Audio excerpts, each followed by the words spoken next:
Good afternoon to Le juge président. Bonjour à toutes les parties présentes dans le prétoire. Je dois vous annoncer et annoncer aussi à nos collègues que nous avons reçu un courriel de la part de M. MacDonald où il est indiqué, par lequel est indiqué, nous souhaiterions avoir quelques minutes pour pouvoir parler de questions d'intendance. Ceci doit être débattu aujourd'hui et non pas demain. Alors, j'espère qu'il s'agit d'une question ou de questions très très graves ou sérieuses. Et je me demande pourquoi déjà dans le courriel vous prenez un peu les devants en disant il faut faire ceci aujourd'hui et pourquoi vous nous dites il faut attendre la fin de l'audience. Je ne sais absolument pas de quoi il s'agit, donc vous me forcez à vous donner la parole, ce que je ne souhaitais pas faire. Monsieur MacDonald, n'ayez aucune crainte, il ne s'agit pas des 4 premiers témoins. Il s'agit du témoin 0369. Est-ce que ce témoin va venir avant ou après les vacances judiciaires? Et puis, il y a également le témoin 441. Est-ce qu'il s'agit d'une vidéoconférence ou est-ce qu'il faudra qu'il y ait une vidéoconférence ou non? Le président, écoutez-moi, à la lecture de votre email, je pensais que cela était quelque chose de véritablement urgent et impératif. Eh bien, nous rendrons une décision ce soir ou demain matin. Monsieur MacDonald, dans le cas du témoin 369, Monsieur le Président, c'est un peu plus urgent au vu de la discussion que nous avons eue avec le témoin. Parce qu'il faut que ce témoin... En fait, j'aimerais m'adresser à la Chambre. J'aimerais pouvoir avoir 5 minutes à la fin de l'audience, si vous m'y autorisez. Le Président. Eh bien, nous verrons. Nous verrons combien de temps il nous restera à la fin de l'audience. Sinon, nous le ferons demain matin, à la première heure. Ceci étant dit, je vais maintenant donner la parole à la défense de M. Blégoudet. Et il s'agira du dernier volet d'audience qui leur sera consacré. Maître Knopp, je vous remercie. C'est M. Bougnon du barreau d'Abidjan, ou Maître Bougnon plutôt, du barreau d'Abidjan, qui va s'adresser à la Cour pendant 10 minutes, suivi d'un autre confrère. Puis ensuite, ce sera M. Charles Blégoudet. Le Président, je vous en prie, vous avez la parole.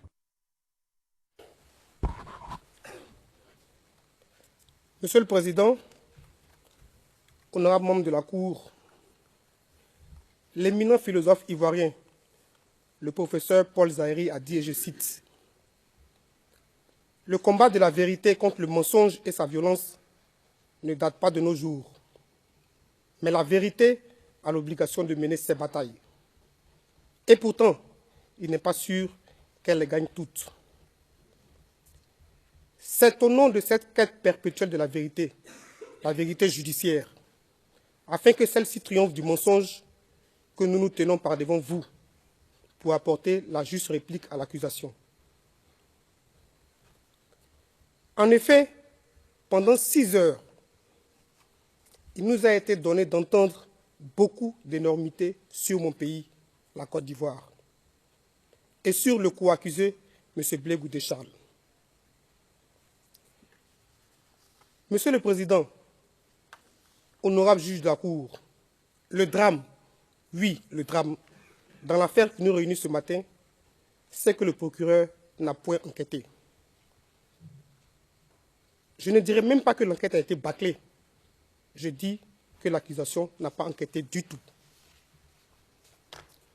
S'il y avait eu une enquête, l'accusation se serait imprégnée, au moins, de la réalité sociologique de la Côte d'Ivoire. En effet, l'accusation, dans une démonstration hasardeuse, a tenté de dire ou de vous convaincre de ce que la Côte d'Ivoire était un pays cloisonné, où il y aurait des djoulas musulmans partisans d'Alassane Ouattara au nord et au sud des chrétiens partisans de M. Laurent Gbagbo. Il va même plus loin en affirmant qu'il y aurait des zones à Abidjan, telles que Abobo, qui seraient presque entièrement peuplées de djoulas musulmans, et que ceux-ci auraient été la cible principale de bombardements, tel le marché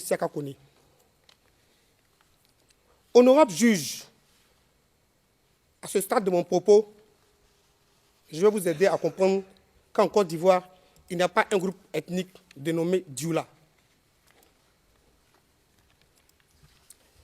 Il faut dire que le mot Dioula vient du mot arabe berbère Ya Dialaï. J'appelle pour ceux qui transmettent. Ya, c'est Y-A, plus loin D-I-A-L-A-Y-E, qui signifie commerçant ou commercer. Il tire ses origines depuis l'époque du commerce transsaharien, où les Arabes berbères du nord du Sahara commerçaient avec les peuples du Sahara, avec les peuples du sud Sahara, c'est-à-dire les Malinké, les Soninké et les Bambara. Voilà la véritable signification du terme Dioula. Il est juste de dire qu'au nord de la Côte d'Ivoire, y vivent des Malinké, des Senoufo, des Tagbana, des Lobis, et j'en passe. Dans mon pays, il n'y a pas de nord musulman et de sud chrétien. Les Senoufo, qui sont situés au nord de la Côte d'Ivoire, sont en majorité chrétiens et ou animistes. Vous avez l'exemple de l'actuel président de l'Assemblée nationale, M. Soro Kibafori Diom, qui, bien que ressortissant du nord de la Côte d'Ivoire, est de confession religieuse catholique. Il y a aussi des Tagbana de Katiola, qui sont bien souvent des chrétiens, comme l'ancien porte-parole de M. Laurent Gbagbo, M. Gervais Koulibaly. Le clivage que tente de créer pour l'occasion, l'accusation est imaginaire et ne reflète en rien la réalité sociologique de la Côte d'Ivoire. Honorable juge de la Cour, l'on a tenté de vous convaincre ici qu'il aurait à Abidjan et partout en Côte d'Ivoire des villes, des quartiers dans lesquels ne résideraient que des Dioula pro-Ouattara et d'autres habités par des pro-Gbagbo. J'aimerais à ce sujet vous citer les propos très édifiants de M. Jean-Baptiste Plaka, éditorialiste sur Radio France Internationale, qui a dit, lors de son émission du samedi 30 janvier 2016, et je cite, « Elle, il parlait de la procureure, se barricade tout simplement dans une caricature des divisions ethniques et régionales. Il n'y a dans aucune ville de Côte d'Ivoire de quartier où ne vivraient que des Dioula, et que le pouvoir de Laurent Gbagbo se serait permis de bombarder avec la certitude de ne compter que des victimes Dioula, sans aucun Bété, aucun Nani, aucun Baoulé. Après les nombreuses critiques qu'elle a essuyées sur l'imprécision de son argumentaire sur le Kenya, l'on se serait attendu à ce qu'elle ne se présente plus à la barre avec un texte rédigé par des gens qui ne font que raconter la Côte d'Ivoire de manière aussi simpliste. Même les plaisanteries par lesquelles les Ivoiriens, entre eux, se taquinent deviennent des références anthropologiques pour expliquer l'animosité à l'égard des Dioula. Fin de citation. Honorable juge, il n'existe pas de marché en Côte d'Ivoire qui serait fréquenté uniquement que par des pro-Ouattara et qui ferait l'objet de bombardements avec la certitude de n'atteindre que ceux-ci à l'exclusion de tout autre groupe ethnique. Par définition, le marché est un lieu d'échange où se rencontrent des personnes de toutes catégories sociales, ethniques, religieuses et politiques. Monsieur le Président, honorable membre de la Cour, Abobo, contrairement à la thèse du procureur, n'est pas un quartier exclusivement habité par des pro-Ouattara. Pour preuve, de 1995 à 2010, Mme Simone Eivé Gbagbo s'y est fait élire en qualité de députée. Mieux, au cours des élections présidentielles de 2010, les résultats du premier tour donnés par la commission électorale indépendante contredisent la thèse du procureur. M. Henri Konan Bédié y a obtenu 52 176 voix. M. Alassane Ouattara y a obtenu 135 511 voix. M. Laurent Gbagbo y a obtenu 106 364 voix. soit une différence entre M. Gbagbo et M. Alassane de 29 144 voix. L'allégation selon laquelle Abobo serait un bastion de M. Alassane Ouattara est donc un mythe. Au vu de ce qui précède, on ne peut valablement affirmer que la commune d'Abobo serait exclusivement habitée par des pro-Ouattara et qu'il aurait été la cible d'attaques multiples, avec la certitude que ceux-ci seraient indéniablement les seules victimes à l'issue de la conception et de l'exécution d'un prétendu plan commun auquel Charles Blé Goudé aurait participé. Madame et Messieurs de la Cour, la thèse de l'accusation selon laquelle la Côte d'Ivoire serait divisée en deux camps rigides est non seulement simpliste, mais elle est aussi et surtout dangereuse. Dangereuse pour l'équilibre social de mon pays, mis à mal par plus de 10 années de mensonges. Cependant, la division factice entre Ivoiriens n'est pas la seule faiblesse du dossier de l'accusation. Il y a aussi cette méconnaissance ou la tentative de justification des crimes commis par les partisans de M. Alassane Ouattara. En effet, lors de sa présentation, l'accusation a allégué ce qui suit.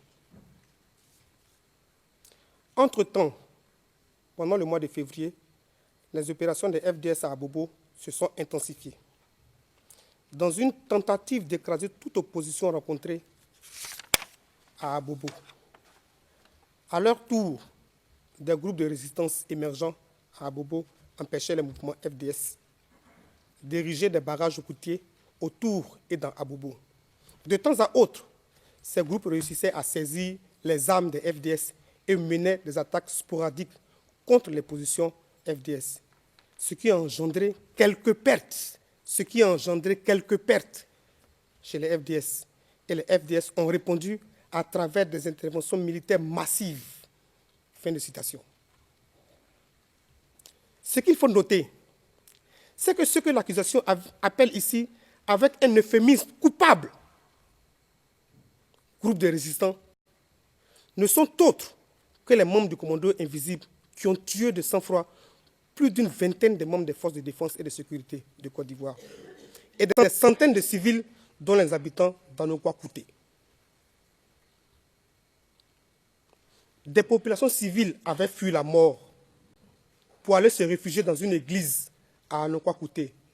Hélas, la mort les y a retrouvés. Au cours de ce procès, Monsieur le Président, nous vous présenterons les atrocités dont le commando invisible, qui agissait pour le compte de Ouattara, s'est rendu coupable, même si le procureur tente honteusement de les occulter. Le but ultime de cette thèse étant de vous convaincre de ce que les forces de défense et de sécurité de Côte d'Ivoire, dans la mise en œuvre de leur prétendu plan commun, ont tué et massacré des populations civiles qui ne faisaient que résister aux assauts répétés de ceux-ci. Pire, relatant les événements de la RTI du 16 décembre 2010, il évoque, avec une banalité déconcertante, la mort de 10 membres des FDS tués par des manifestants lors de la marche du 10 jours supposée pacifique. Comment des manifestants que le procureur tente de vous présenter comme des civils non armés ont pu tuer des militaires armés?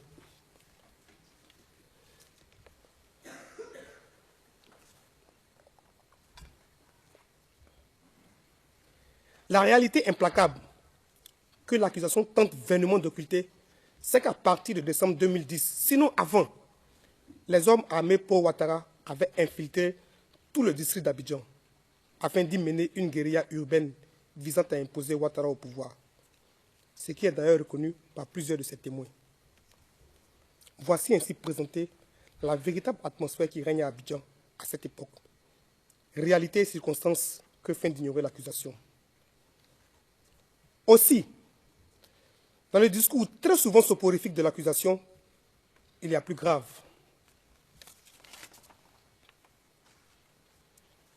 Pour la première fois de ma vie, j'ai entendu la chose la plus ridicule sur la Côte d'Ivoire.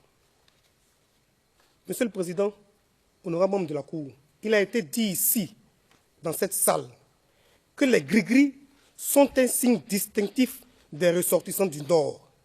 Et y faire allusion serait les stigmatiser en vue de les exterminer.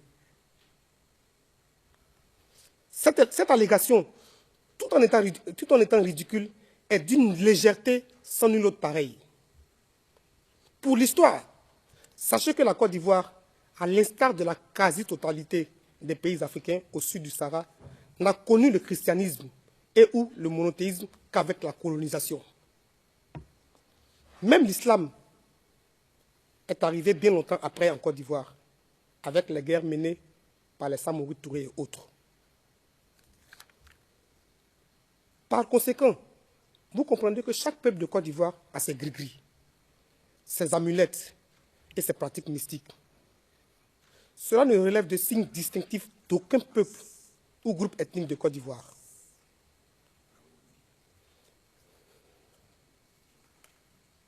L'allégation du procureur est donc non seulement hasardeuse, mais tout aussi dangereuse pour une Côte d'Ivoire qui cherche encore ses marques sur le chemin de la réconciliation. Pour terminer, il me plaît de dire que j'ai pris la parole tout d'abord et avant tout par devoir de citoyenneté. Je peux vous dire qu'aujourd'hui, les Ivoiriens ont besoin d'être aidés, rassurés, d'être éloignés des discours à relents ethniques et religieux. Faire référence de manière récurrente à la religion, à l'ethnie, c'est remuer le couteau dans une plaie qui a à peine cicatrisé. Je vous remercie.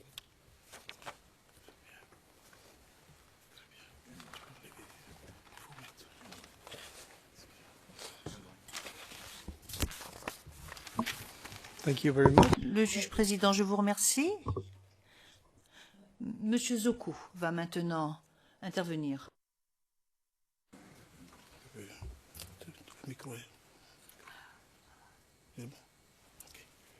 Monsieur le Président, honorable juge de la Cour, il m'échoit l'honneur, mais surtout le devoir d'apporter à votre honorable Cour de fermes précisions au regard des interventions de l'accusation.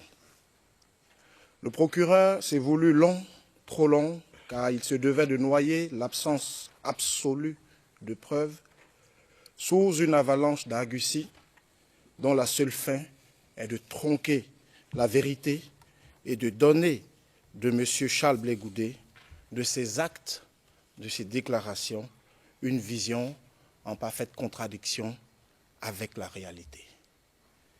Monsieur le Président, Mesdames, Messieurs les juges, nous sommes bien forcés de constater que dans le cas qui nous occupe, l'accusation a pratiqué le droit comme d'aucuns, dans les temps anciens, pratiquaient le latinitas culinaria, autrement dit, le latin de cuisine. Car, tout comme le latin de cuisine, que Wikipédia et d'autres dictionnaires définissent admirablement, la démonstration apparemment juridique du procureur, et je cite, sort des usages et normes académiques. Car encore, tout comme le latin de cuisine, son apparente démonstration, et je cite à nouveau, se présente sous deux genres. L'un, en mauvaise part, involontaire ou dû à l'ignorance, l'inexpérience ou la témérité. L'autre, en bonne part, volontaire, fréquemment produit en vue du jeu, de l'effet comique, de la farce ou de la facétie, où l'on peut louer l'ingéniosité de l'auteur. Il est vrai que le procureur a tenté de faire preuve d'ingéniosité, mais nous ne la louerons pas ici. Car ici, devant cette cour, nous ne sommes point dans la commedia dell'arte. Ici se joue la vie de millions de personnes, la vie d'une nation, la vie de deux hommes. Nous ne pouvons donc laisser la farce ou l'ignorance l'emporter sur la vérité, tant les interventions de l'accusation laissent apparaître une prise de liberté inacceptable avec cette vérité. Il en est ainsi, et je vous donne la première illustration, il en est ainsi de la vidéo dans laquelle M. le procureur prétend que M. Charles Blé Goudé s'est présenté en uniforme militaire à la télévision nationale pour affirmer sa qualité de général et ainsi asseoir son influence sur la population. Avant tout, il échait de préciser que cet élément filmé remonte à la période consécutive à l'attaque rebelle de septembre 2002 et non à la crise post-électorale. Nous reviendrons sur cette présentation tendancieuse, mais nous sommes d'ores et déjà amenés à nous interroger. Pourquoi le procureur présente-t-il une vidéo de la RTI, la radio-télévision ivoirienne, en blanc et noir? Qui connaît la Côte d'Ivoire n'ignore que la RTI diffuse depuis des décennies ses programmes en couleur. Alors, pourquoi cette présentation en noir et blanc par le procureur? Il faudra bien, dans le cours de ce procès, que le procureur nous dise quelle est la couleur d'origine du document qu'il a présenté. Il faudra bien qu'il nous dise s'il a reçu le document tel qu'il a présenté, et sinon, d'où il a obtenu pour nous le présenter comme tel. Car, si la vidéo présentée l'avait été en couleur, qu'aurions-nous constaté? Que M. Charles Blé Goudé est vêtu d'une tenue plutôt amusante, dont les épaulettes sont constituées de fleurs aux couleurs nationales ivoiriennes, l'orange, le blanc et le vert. Que le chapeau qu'il arbore se présente comme un genre de chapeau melon avec quelques ornements folkloriques, notamment des fleurs, et non pas une coiffe militaire. En somme, on constaterait que Charles Blé Goudé est vêtu d'une tenue d'opérette dont on ne peut déduire, absolument pas déduire, aucune posture belliqueuse, militaire ou militariste. Il s'agit ici d'une simple parodie de tenue militaire, comme pour dire que contrairement à ceux qui avaient attaqué la Côte d'Ivoire, lui ne se prenait pas pour un soldat car il avait juste sa parole et ses mains nues, à l'image de son uniforme dénué de tout symbole militaire. En l'occurrence, sans galon, sans grade ni arme. En vérité, je vous le dis, à une certaine époque, notamment celle du Flower Power, Charles Blé Goudé, dans cette tenue, aurait pu passer aisément pour un hippie. Mais ça, c'était avant. C'était avant qu'une simple coquetterie vestimentaire ne soit constitutive de crimes contre l'humanité au dit de l'accusation. Toujours porté par sa quête de preuves introuvables car inexistantes, et j'aborde ma seconde remarque, le procureur y est allé d'une autre trouvaille. Il s'agit de l'extrait d'une interview de M. Charles Blé Goudé accordée à un journaliste en plein air, dans un jardin même, je dirais. Le procureur induit de cet extrait que Charles Blé Goudé y exprime une inclination pour la manipulation des foules. Et pourtant, Charles Blé Goudé, parlant de sa passion pour la communication politique, n'a fait que traduire l'expression d'une quête légitime d'excellence dans une matière enseignée et pratiquée de par le monde et dont, parmi les précurseurs reconnus, se trouvent les références citées, telles le Britannique Peter Mandelson, qui est aujourd'hui père à vie du royaume de Grande-Bretagne, ou l'Américain Karl Rove, indépendamment du jugement de valeur que les uns ou les autres peuvent porter sur eux. À l'époque de cette interview, M. Charles Blé Goudet était étudiant. À côté de ses activités, il préparait sa soutenance des DESS en communication politique, un diplôme d'études spécialisées. Diplôme qu'au demeurant, il obtiendra de façon fort brillante. Y avait-il meilleure référence dans ce domaine que ces sommités qui étaient portées au nu, d'ailleurs, dans le monde occidental, au point que d'aucuns les avaient appelés les maîtres du monde? Y avait-il meilleure sommité que ces personnes dans le domaine qu'il a cité? Où est ici le crime? Celui de viser l'excellence dans son domaine d'action? Celui d'être un homme qui veut positivement marquer son temps et ses concitoyens? Est-il envisageable pour, par exemple, un étudiant en médecine qui aspire à devenir un excellent médecin, de citer comme modèle ou exemple le docteur Knock, ce personnage plutôt loufoque de la pièce de théâtre de Jules Romain, qui était tout sauf un médecin de qualité? Finalement, vu que Charles Blé Goudet entend parfaire sa formation, je crains qu'il ne reste plus au procureur qu'à faire un autodafé de tous les ouvrages relatifs à la communication politique pour l'empêcher de persévérer dans cette voie.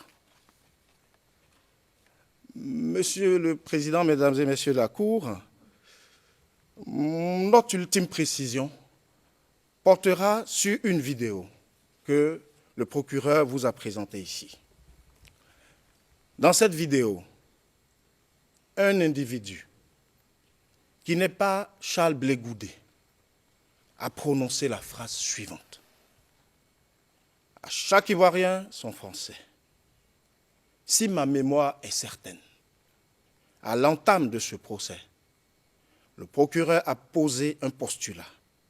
Nous sommes là pour juger deux individus, M. Laurent Gbagbo et M. Charles Blé Goudet, et non un pays ou un groupe. Comment le procureur peut-il alors attribuer à Charles Blé Goudet des propos tenus par une tierce personne? La personne qui tient ce discours est-elle Charles Blé Goudet? Non. Voilà comment l'accusation se dit et se dédie.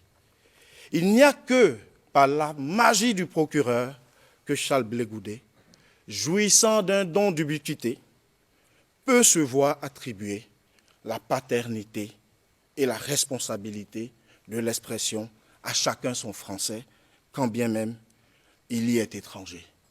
Il fallait pour le procureur que M. Charles Blé Goudet soit son Deus ex machina. Au moins cette tentative avortée du procureur a du bon. Enfin,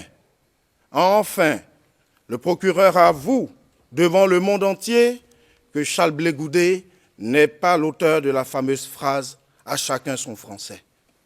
Et pourtant, que d'avanie, que de préjudice, que de tort subi par ce monsieur, Charles Blé Goudet, pour un fait, pour un acte qui ne lui est en rien imputable. Oui, il n'y a que par la magie de l'accusation que Charles Blé Goudet peut également se transformer en porte-parole du président Laurent Gbagbo. Et pourtant, M. Gbagbo avait pour porte-parole Feu Désiré Tagro et M. Gervais Koulibaly, qui lui vit encore en Côte d'Ivoire. Mesdames et messieurs de la Cour, que retenir de cette énième tentative de tronquer les faits? On retiendra que le procureur, en violation de sa propre parole, vous demande de juger M. Charles Blé Goudet pour ce qu'il n'a pas été et pour ce qu'il n'a pas dit, en somme, pour ce que d'autres ont fait ou dit ou fait, pour ce que d'autres ont dit ou fait. Ainsi, le procureur tente-t-il de nous entraîner dans un monde, dans son monde à lui, où l'absurde règne en maître. Ce monde imaginaire, construit par le procureur à coups de calembredène, je l'appelle l'absurdie. L'absurdie, ce territoire de l'imaginaire juridique où le noir peut devenir blanc, le blanc devenir le rouge et le rouge dans le même temps se muer en noir. Voici pourquoi, Monsieur le Président, Mesdames et Messieurs de la Cour, par la présente réplique, nous entendons ramener la cause qui nous occupe dans un monde qu'elle n'aurait jamais dû quitter, celui de la vérité et de la justice.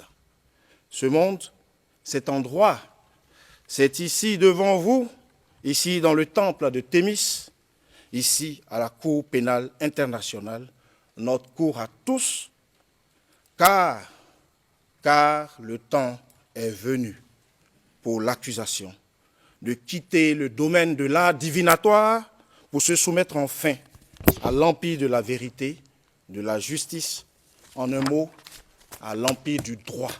Je vous remercie, j'ai dit. Thank you. Le juge président, merci. Maître Knops. Maître Knops. Il me plaît de dire que j'ai pris la parole tout d'abord et avant tout par devoir de citoyenneté.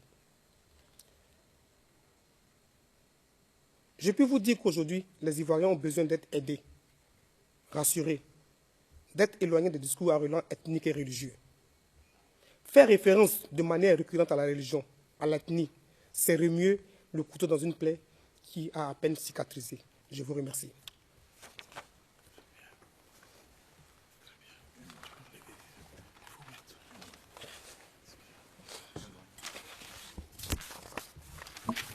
Thank you very much. Le juge président, je vous remercie. Monsieur Zokou va maintenant intervenir.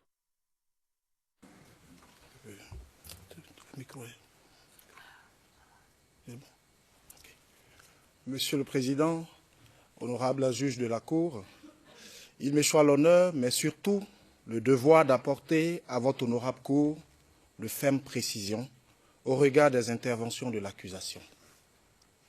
Le procureur s'est voulu long, trop long, car il se devait de noyer l'absence absolue de preuves sous une avalanche d'argusties dont la seule fin est de tronquer la vérité et de donner de M. Charles Blé Goudé, de ses actes, de ses déclarations, une vision en parfaite contradiction avec la réalité.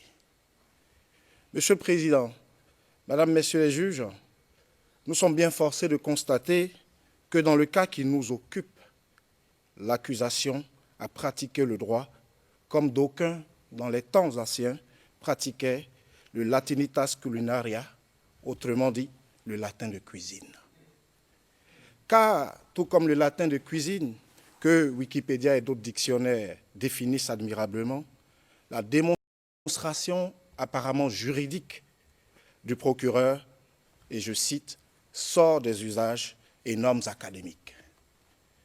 Car encore, tout comme le latin de cuisine, son apparente démonstration, et je cite à nouveau, se présente sous deux genres.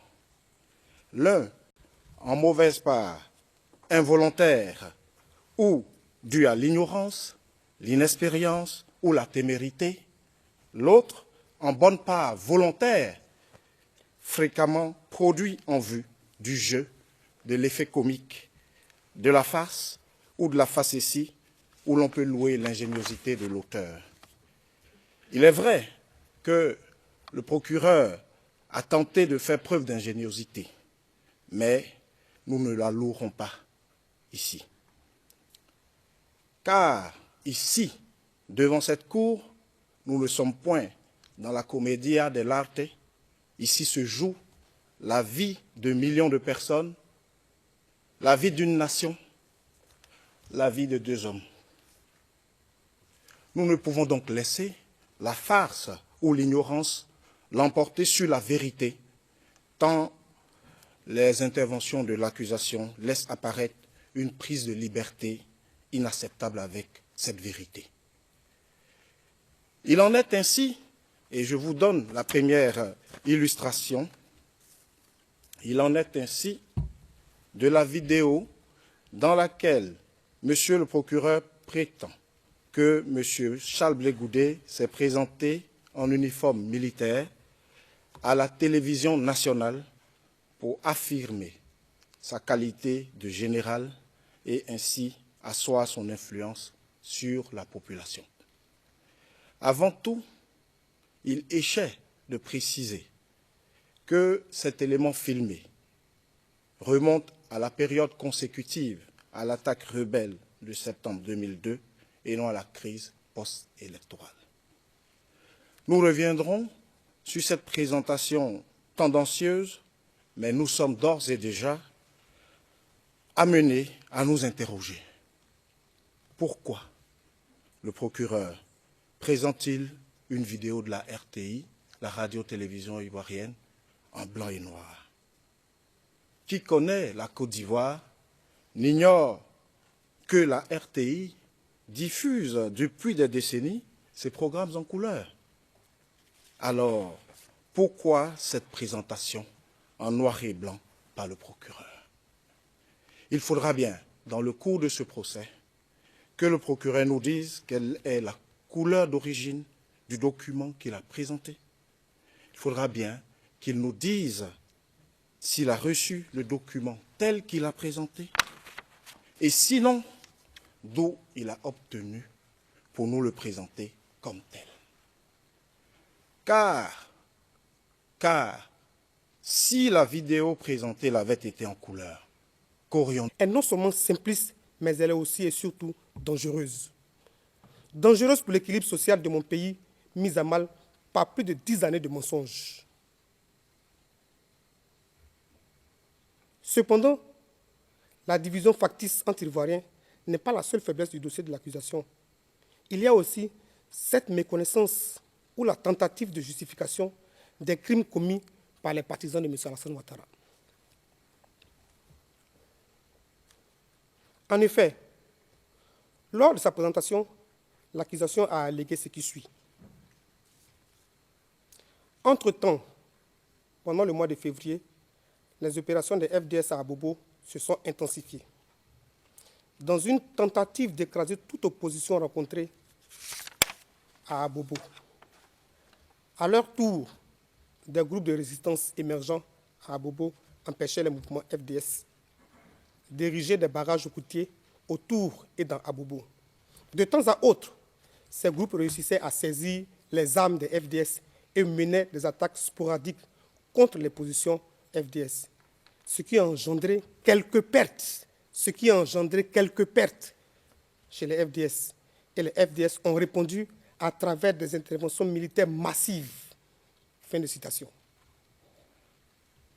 Ce qu'il faut noter, c'est que ce que l'accusation appelle ici, avec un euphémisme coupable,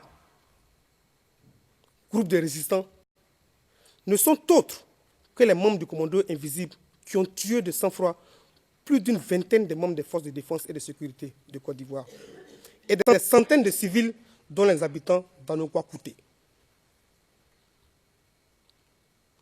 Des populations civiles avaient fui la mort pour aller se réfugier dans une église à Anoukwa-Kouté.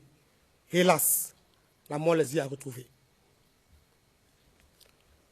Au cours de ce procès, Monsieur le Président, nous vous présenterons les atrocités dont le commando invisible, qui agissait pour le compte de Ouattara, s'est rendu coupable, même si le procureur tente honteusement de les occulter.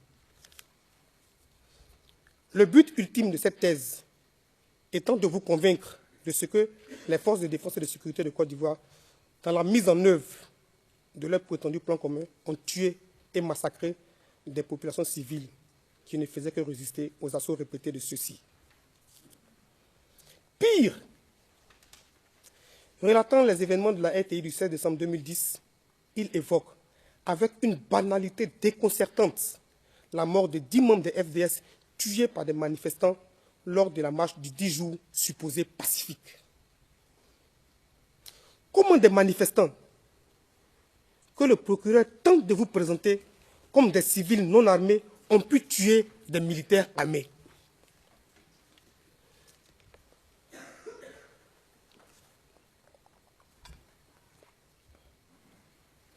La réalité implacable que l'accusation tente vainement d'occulter, c'est qu'à partir de décembre 2010, sinon avant, les hommes armés pour Ouattara avaient infiltré tout le district d'Abidjan afin d'y mener une guérilla urbaine visant à imposer Ouattara au pouvoir, ce qui est d'ailleurs reconnu par plusieurs de ses témoins.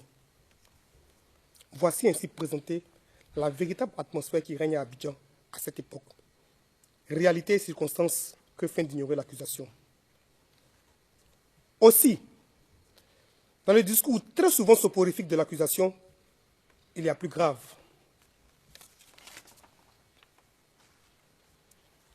Pour la première fois de ma vie, j'ai entendu la chose la plus ridicule sur la Côte d'Ivoire.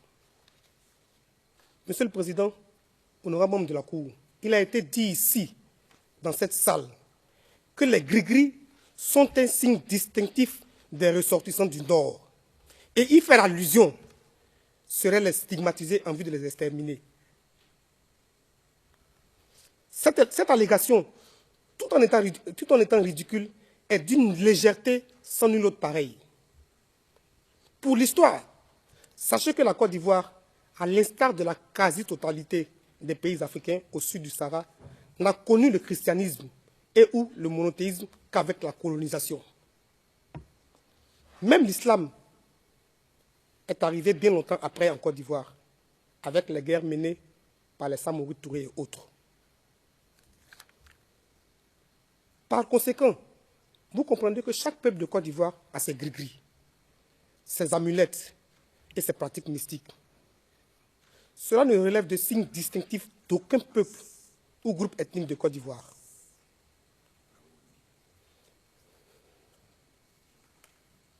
L'allégation du procureur est donc non seulement hasardeuse, mais tout aussi dangereuse pour une Côte d'Ivoire qui cherche encore ses marques sur le chemin de la réconciliation. Pour terminer, YA, plus loin, D-I-A-L-A-Y-E, qui signifie commerçant ou commercer.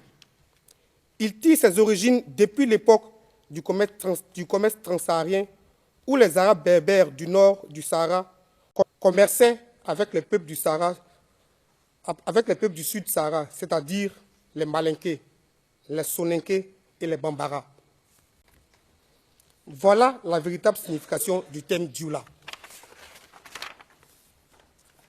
Il est juste de dire qu'au nord de la Côte d'Ivoire, y vivent des Malinqués, des Senoufos, des Tagbana, des Lobis, et j'en passe. Dans mon pays, il n'y a pas de nord musulman et de sud chrétien. Les Senoufos, qui sont situés au nord de la Côte d'Ivoire, sont en majorité chrétiens et ou animistes. Vous avez l'exemple de l'actuel président de l'Assemblée nationale, M. Soro Kigbafori Diom, qui, bien que ressortissant du nord de la Côte d'Ivoire, est de confession religieuse catholique. Il y a aussi des Tagbana de Katiola, qui sont bien souvent des chrétiens, comme l'ancien porte-parole de M. Laurent Gbagbo, M. Gervais Koulibaly. Le clivage que tente de créer pour l'occasion, l'accusation est imaginaire et ne reflète en rien la réalité sociologique de la Côte d'Ivoire. Honorable juge de la Cour, l'on a tenté de vous convaincre ici qu'il aurait à Abidjan et partout en Côte d'Ivoire des villes, des quartiers dans lesquels ne résideraient que des Dioula pro-Ouattara et d'autres habités par des pro-Gbagbo. J'aimerais à ce sujet vous citer les propos très édifiants de M. Jean-Baptiste Plaka, éditorialiste sur Radio France Internationale, qui a dit, lors de son émission du samedi 30 janvier 2016, et je cite, « Elle, il parlait de la procureure, se barricade tout simplement dans une caricature des divisions ethniques et régionales. Il n'y a, dans aucune ville de Côte d'Ivoire, de quartier où ne vivraient que des Dioula, et que le pouvoir de Laurent Gbagbo se serait permis de bombarder avec la certitude de ne compter que des victimes Dioula, sans aucun Bété, aucun Nani, aucun Baoulé. » Après les nombreuses critiques qu'elle a essuyées sur l'imprécision de son argumentaire sur le Kenya, l'on se serait attendu à ce qu'elle ne se présente plus à la barre avec un texte rédigé par des gens qui ne font que raconter la Côte d'Ivoire de manière aussi simpliste. Même les plaisanteries par lesquelles les Ivoiriens, entre eux, se taquinent deviennent des références anthropologiques pour expliquer l'animosité à l'égard des Djoula. Fin de citation. Honorable juge, il n'existe pas de marché en Côte d'Ivoire qui serait fréquenté uniquement que par des pro-Ouattara et qui ferait l'objet de bombardements avec la certitude de n'atteindre que ceux-ci à l'exclusion de tout autre groupe ethnique. Par définition, le marché est un lieu d'échange où se rencontrent des personnes de toutes catégories sociales, ethniques, religieuses et politiques. Monsieur le Président, honorable membre de la Cour, Abobo, contrairement à la thèse du procureur, n'est pas un quartier exclusivement habité par des pro-Ouattara. Pour preuve, de 1995 à 2010, Mme Simone Eivé Gbagbo s'y est fait élire en qualité de députée. Mieux, au cours des élections présidentielles de 2010, les résultats du premier tour donnés par la commission électorale indépendante contredisent la thèse du procureur. M. Henri Konan Bédié y a obtenu 52 176 voix. M. Alassane Ouattara y a obtenu 135 511 voix. M. Laurent Gbagbo y a obtenu 106 364 voix, soit une différence entre M. Gbagbo et M. Alassane de 29 144 voix. L'allégation selon laquelle Abobo serait un bastion de M. Alassane Ouattara est donc un mythe. Au vu de ce qui précède, on ne peut valablement affirmer que la commune d'Abobo serait exclusivement habitée par des pro-Ouattara et qu'il aurait été la cible d'attaques multiples, avec la certitude que ceux-ci seraient indéniablement les seules victimes à l'issue de la conception et de l'exécution d'un prétendu plan commun auquel Charles Blé Goudé aurait participé. Madame et Messieurs de la Cour, la thèse de l'accusation, selon laquelle la Côte d'Ivoire serait divisée en deux camps rigides, nous constater que M. Charles Blé Goudé est vêtu d'une tenue plutôt amusante, dont les épaulettes sont constituées de fleurs aux couleurs nationales ivoiriennes, l'orange, le blanc et le vert. Que le chapeau qu'il arbore se présente comme un genre de chapeau melon avec quelques ornements folkloriques, notamment des fleurs, et non pas une coiffe militaire. En somme, on constaterait que Charles Blé Goudé est vêtu d'une tenue d'opérette dont on ne peut déduire, absolument pas déduire, aucune posture belliqueuse, militaire ou militariste. Il s'agit ici d'une simple parodie de tenue militaire, comme pour dire que contrairement à ceux qui avaient attaqué la Côte d'Ivoire, lui ne se prenait pas pour un soldat car il avait juste sa parole et ses mains nues, à l'image de son uniforme dénué de tout symbole militaire. En l'occurrence, sans galon, sans grade ni arme. En vérité, je vous le dis, à une certaine époque, notamment celle du Flower Power, Charles Blé Goudé, dans cette tenue, aurait pu passer aisément pour un hippie. Mais ça, c'était avant. C'était avant qu'une simple coquetterie vestimentaire ne soit constitutive de crimes contre l'humanité au dit de l'accusation. Toujours porté par sa quête de preuves introuvables car inexistantes, et j'aborde ma seconde remarque, le procureur y est allé d'une autre trouvaille. Il s'agit de l'extrait d'une interview de M. Charles Blé Goudé accordée à un journaliste en plein air, dans un jardin même, je dirais. Le procureur induit de cet extrait que Charles Blé Goudet y exprime une inclination pour la manipulation des foules.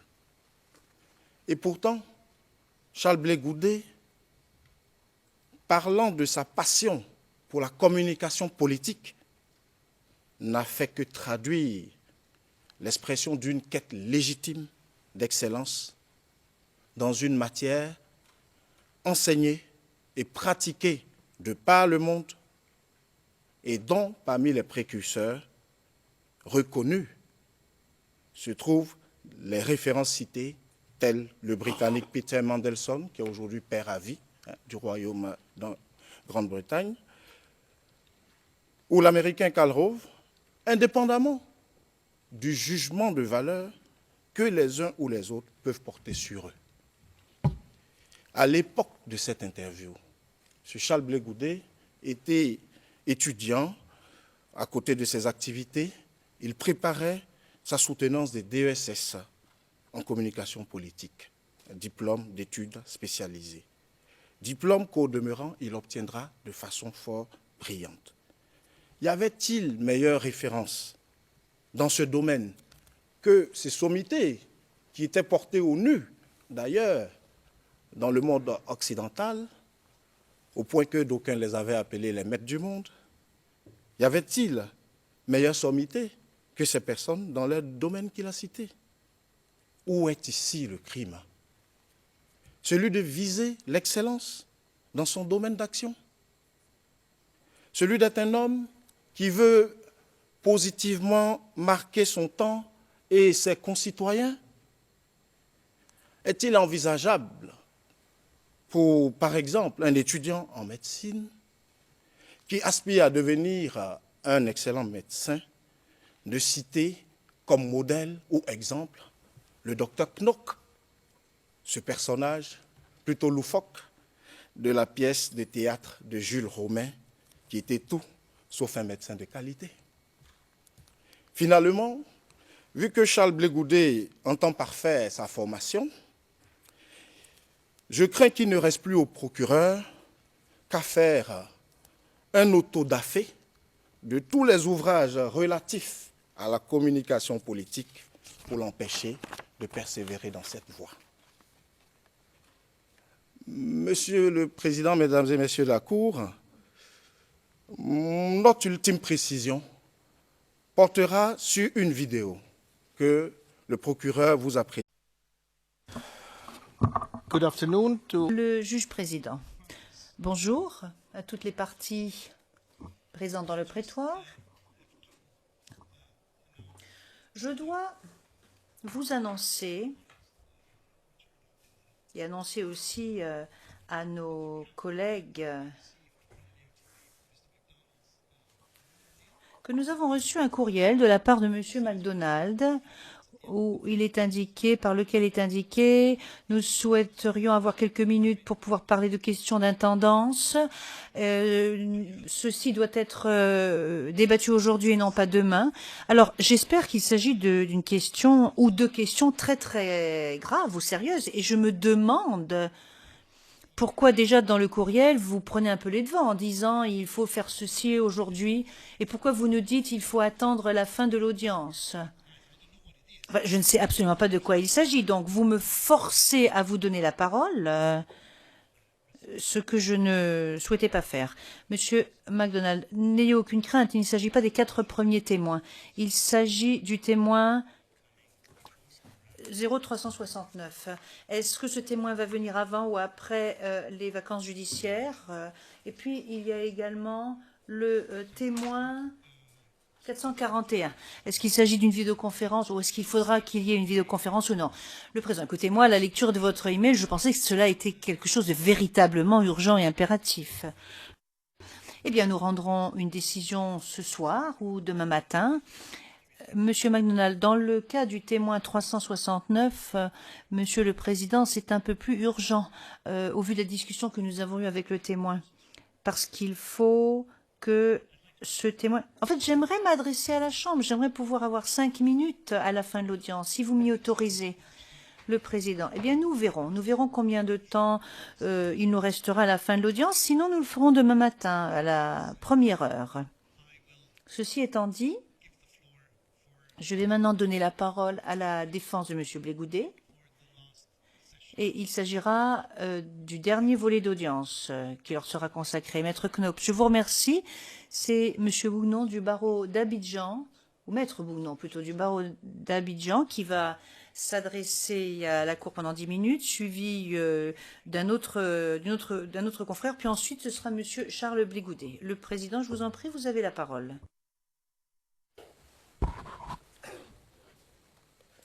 Monsieur le Président, honorable membre de la Cour, l'éminent philosophe ivoirien, le professeur Paul Zahiri a dit, et je cite, « Le combat de la vérité contre le mensonge et sa violence ne date pas de nos jours, mais la vérité a l'obligation de mener ses batailles.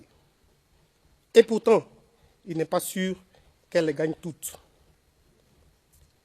C'est au nom de cette quête perpétuelle de la vérité judiciaire, afin que celle-ci triomphe du mensonge, que nous nous tenons par devant vous pour apporter la juste réplique à l'accusation. En effet, pendant 6 heures, il nous a été donné d'entendre beaucoup d'énormités sur mon pays, la Côte d'Ivoire, et sur le co-accusé, M. Blégoudet Charles.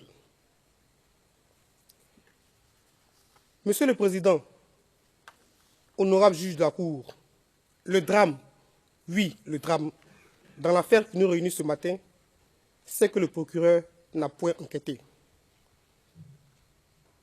Je ne dirais même pas que l'enquête a été bâclée.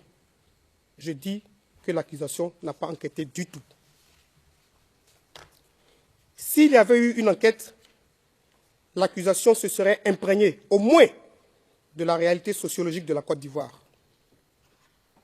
En effet, l'accusation, dans une démonstration hasardeuse, a tenté de dire ou de vous convaincre de ce que la Côte d'Ivoire était un pays cloisonné, où il y aurait des djoulas musulmans partisans d'Alassane Ouattara au nord et au sud des chrétiens partisans de M. Laurent Gbagbo. Il va même plus loin en affirmant qu'il y aurait des zones à Abidjan, telles que Abobo, qui seraient presque entièrement peuplées de djoulas musulmans, et que ceux-ci auraient été la cible principale de bombardements, tel le marché Siakakone. Honorable juge, à ce stade de mon propos, je vais vous aider à comprendre qu'en Côte d'Ivoire, il n'y a pas un groupe ethnique dénommé Dioula. Il faut dire que le mot Dioula vient du mot arabe berbère Ya Dialaï. J'appelle pour ceux qui transmettent. Ya